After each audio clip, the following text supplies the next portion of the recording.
Welcome back, ladies and gentlemen, to the Intel Extreme Masters Katowice, as we're almost about to wrap up bracket number 1 to find out our 3 players from this bracket who are going to be moving on to the group stage at Spodek, as well as the auditorium, of course. Let's check in with the bracket and see what has gone on so far down the line with all of these players playing against one another. So, of course, up towards the top of the bracket, we've had Stats and Harstem do very well for themselves moving on forwards. And now we have one final match to decide who's going to be moving on. And it wouldn't be a tournament without Team Liquid versus Team Liquid, boys, as we have TLO going up against Snute.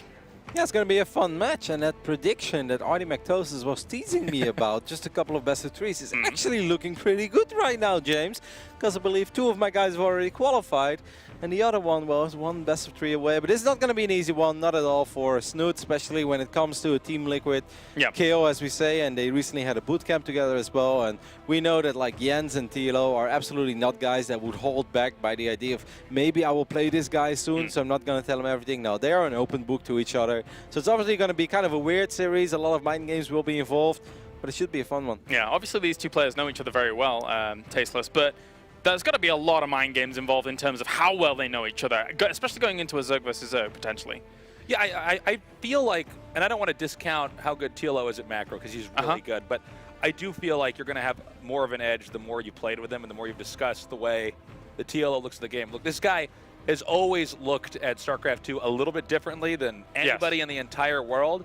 But I think the fact that Snute has so much access to that does maybe put TLO at a little bit of a disadvantage here. I don't feel like if we had 10 orthodox macro games, ZvZ, that TLO would win more. Right. Basically. I mean, Smix alluded to their win rate against one another just in the interview prior, which is 21 maps to 21 maps, 8 series in favor for Dario compared to the 7 for Snute. So as much as I think we all look at Snute as the guy who was able to do so well in Zerg versus Zerg, it's very clear that TLO's mind is the thing that is able to propel himself forwards against Snute, right? ZvZ is not ZvZ when it includes Dr. Dario. It just becomes a little different. I mean, very recently we saw that clip, I don't know if you saw it, where Lambo was streaming and he played a game against TLO. And he could see the creativity coming from a mile away, and there was nothing he could do about it. There was a Ling Bane skirmish on the right top side of Belshire, 3 bases against 3 bases, a very low HP hatchery, and it looked like the roaches were going to be able to protect it. And suddenly, out of nowhere, a Dropper Lord shows up, and you could see at Lambo's face, he's like, oh my god, it's actually going to work as well. Like, that's Dario in a nutshell. You know, he does those things that are really not supposed to be happening in certain phases of the game, but he always gets away with it. It's going to be a fun, weird best of 3 for us. That's the only way we can look at it. Yeah, definitely.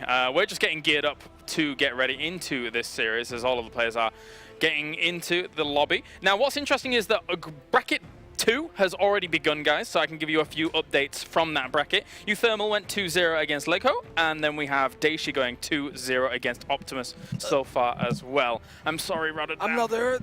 Oh, I'm sorry. I'm not hurt. I was actually talking with Optimus a little bit after the games. I walked by and I could already see that he lost, but I was like, you know, I was like, how did it go? What happened? He's like, yeah, I don't know. He's like, first game I was pretty far ahead. They played on Paladino, apparently, which we haven't seen at all here on the mainstream. He said I was in a great position. I was pretty far ahead, but the drop hit my main, and that's where it all went downhill. I also saw Pili taking the first map against Sordov, and I actually think that's very good news for the North American scene. I mean, I saw a crazy amount of adepts everywhere, but that's kind of an upset in my eyes. Right, actually, that's a good point that you make there, because Pili and Sordov are facing off against each other in the second round, because we did actually have Roro, Chess, and Hate Me not able to attend the event. Thus, Pili, Sordov, as well as Marine, advanced directly into the next round. But thank you very much, gentlemen. I'll be checking in with you throughout this series as a whole, as we do get ready to find out who our final person to advance from bracket number 1 is going to be. Will it be TLO or will it be Snute? We're about to find out. Will it indeed be TLO or Snute?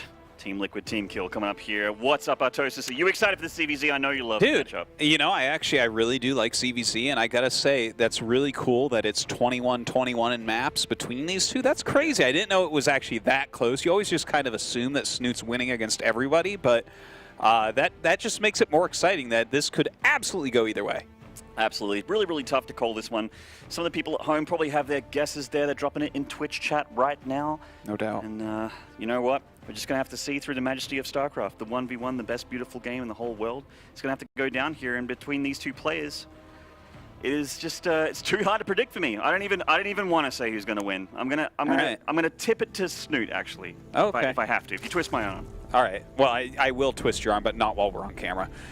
Anyways, in the top left of Abyssal Reef, it is the creativity monster himself. It is Liquid TLO.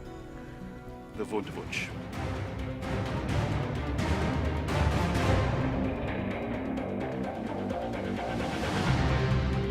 And in the bottom right, his teammate. This is Snute. It's really cool that they're both wearing their Team Liquid Guernseys, but they're red and the blue.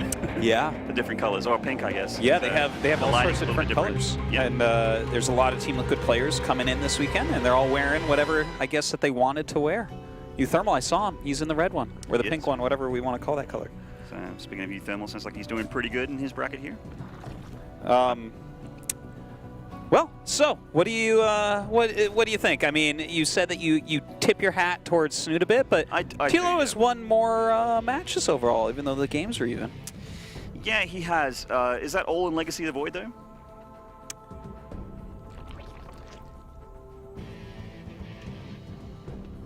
Sorry, guys, we're just... Yeah. There were some bright lights on. I don't know. I have barely been up here, so I didn't realize. Yeah.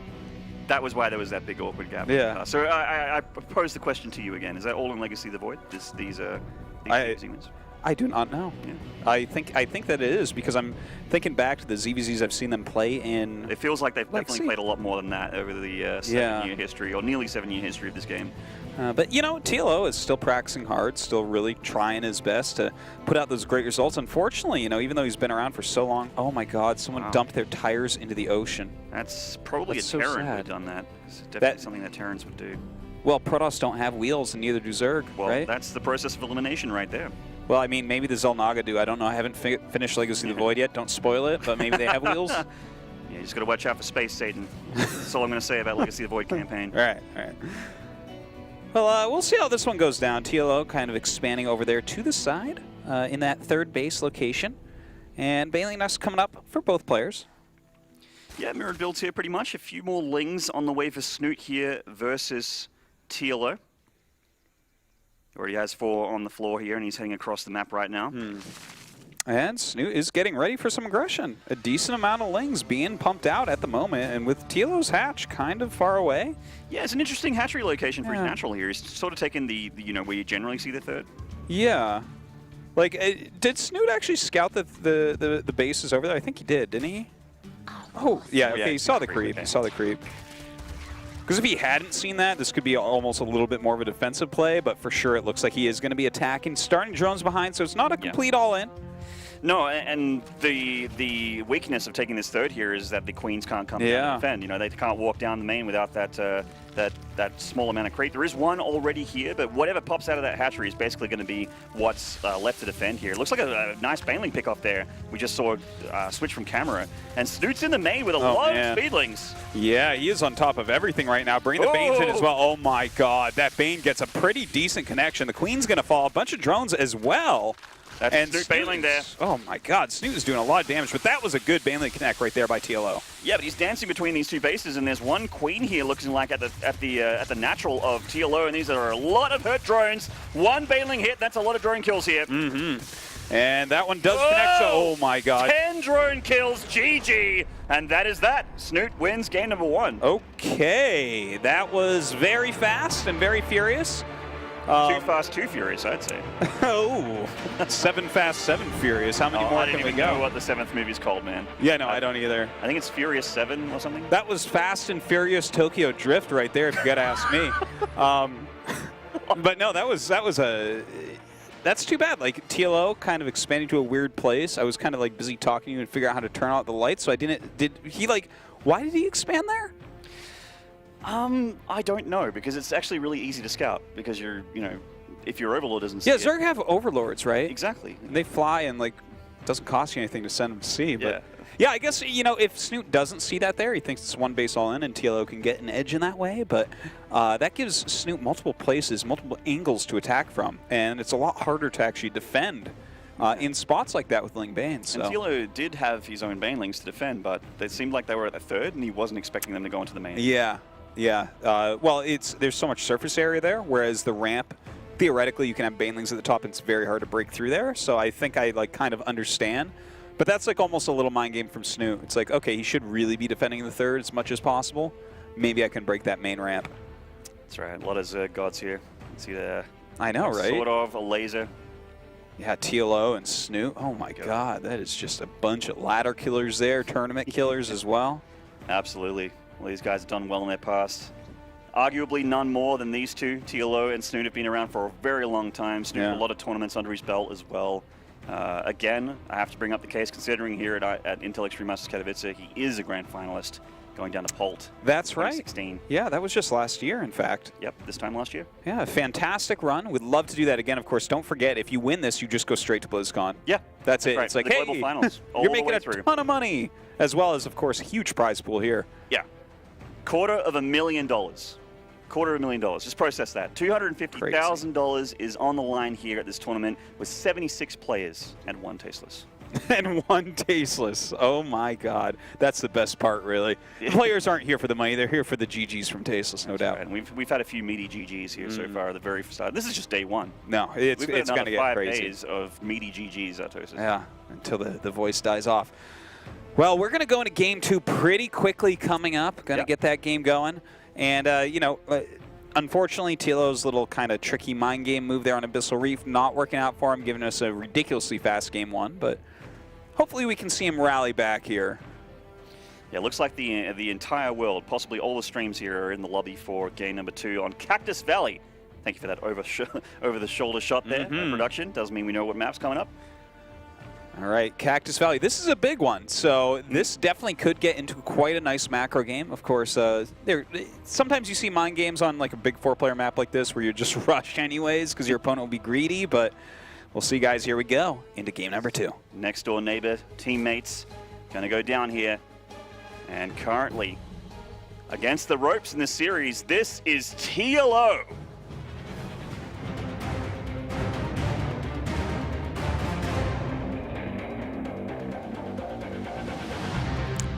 Of course, his opponent taking that game number 1, looking to fulfill the Roddy prophecy. It is Liquid Snute. Chilling on match point here. Got himself a qualification to the next stage of this tournament. All he has to do is beat his teammate one more time. Well, it looks like both sides are actually going for pool before hatchery, so that's kind of interesting, right? Yeah, a little bit of safety, potential aggression as well, depending on how things go. No gas for TLO, though, so definitely a little bit different in that regard. It seems like a little bit more defensive, whereas Snute, of course, getting that gas can put on the aggression with speed. Yeah, and it's worked out pretty well for him in the past. I mean, for obviously game number 1, a shining example of getting that speed early, getting across the map and putting that hurt on. Does take an econ hit slightly, though, but not a huge deal. Yeah, that speed definitely can make up for it. And, you know, TLO getting his gas now.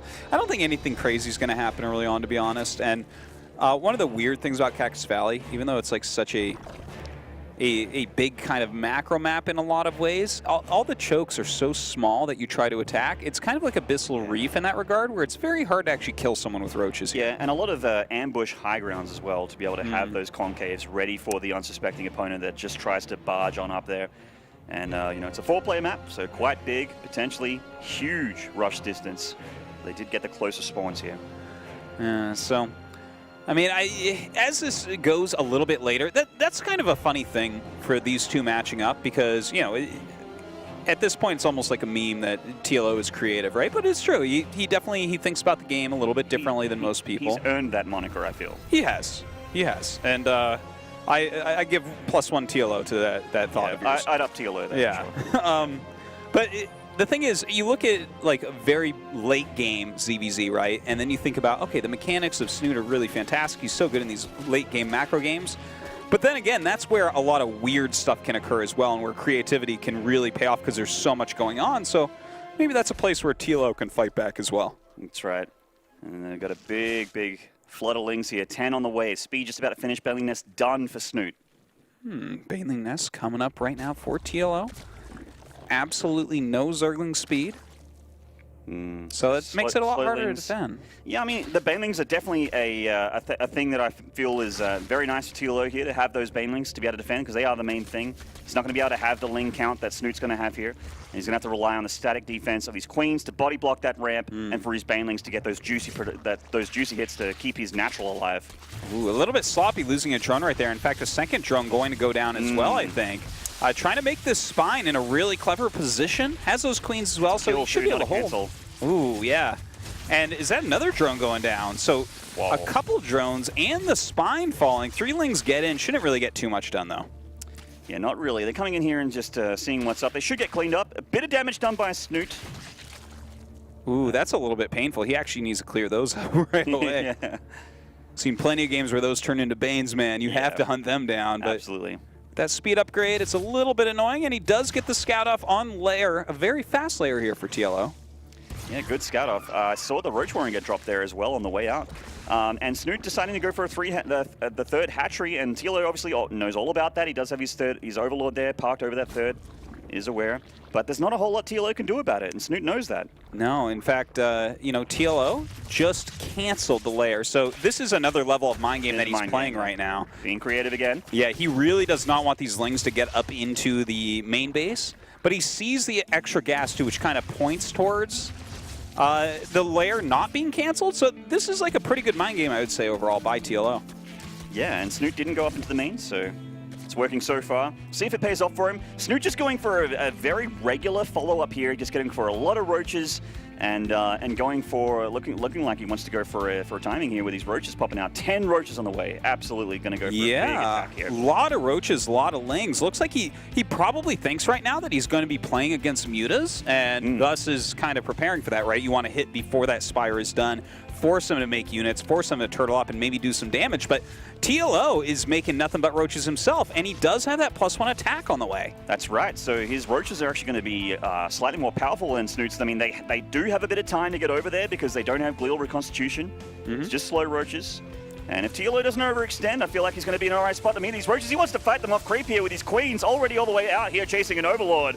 Transfusion's going down on TLO's roaches, but here come the lings of Snute. Ooh, the ling's so important right now. That +1 upgrade is not done to two-shot these lings, so that is a big deal. Some nice micro here, turning roaches into Ravager eggs.